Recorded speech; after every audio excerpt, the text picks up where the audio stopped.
I think it's important to look at the UK-French nuclear deal because this exposes Putin's lies and the absurdity of Brexit in the same breath.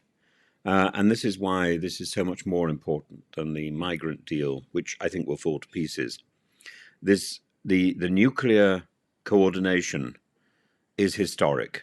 It's not just a technical defense pact. There was a very interesting discussion on Newsnight about this. It's a moment of sober clarity in Europe's strategic posture, forced by Russians, by Russia's aggression, and by the folly of Brexit, by these two factors. For the first time, Britain and France have agreed to coordinate their independent nuclear deterrence, and their arsenals remain under national control, but they can be synchronized in crisis.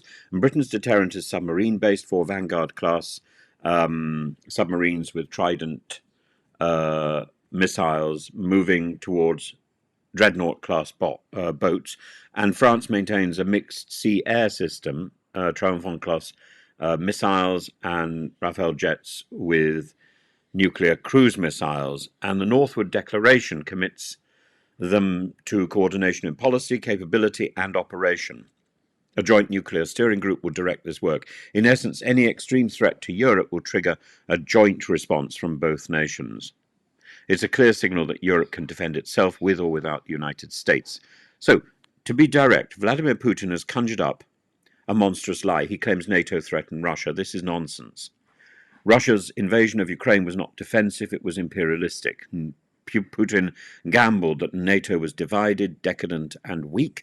He threatened nuclear escalation to paralyze us. Instead, he's provoked precisely what he feared. Sweden and Finland joined NATO. NATO has expanded. Defense spending is surging across Europe. The UK and France, historically jealous of their nuclear sovereignty, have decided to coordinate their deterrence. Putin has transformed his own paranoid fantasy of a hostile NATO into a stringent reality. His stupidity has united Europe against him. Now, what does coordination mean, or why does it matter? Well, first, signaling nuclear deterrence depends on credibility, and by declaring they will respond together to extreme threats, London and Paris raise the cost of Russian escalation. Second, resilience. If one nation's submarines are targeted, the others would remain. By planning together, they strengthen the collective deterrent. Third, independence. The US nuclear umbrella has been the cornerstone of European security, but doubts have grown, and Donald Trump's questioning of NATO burden sharing has made Europeans ask hard questions about American reliability, and the deal is Europe's answer. It's a step towards a genuine European nuclear pillar within NATO. And here it's important to pause and reflect on the stupidity of Brexit. Brexit was sold as a way to regain control. In reality, it has fractured Europe's political unity, wasted years in petty disputes over fish and borders. 5 years ago, Britain and France could barely hold civil talks on migration or trade. Today, they stand together as the last European nuclear powers. Why? Because the world is dangerous, because defence cooperation is not optional, because even the most deluded Brexiteer must admit that geography has not changed. Putin's war has reminded us that European security is indivisible. You cannot opt out. You cannot protect yourself alone. And Brexit was meant to make us freer. Instead, it's made us more vulnerable and forced us back to the table with the French, back to recognizing that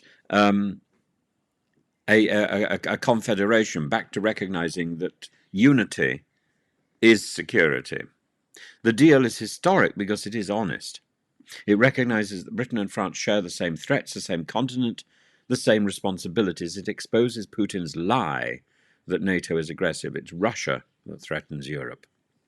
And it reveals the folly of Brexit's promise of splendid isolation. Defence, like prosperity, depends on cooperation. And if there is hope in this agreement, it's that Britain and France have remembered that at last.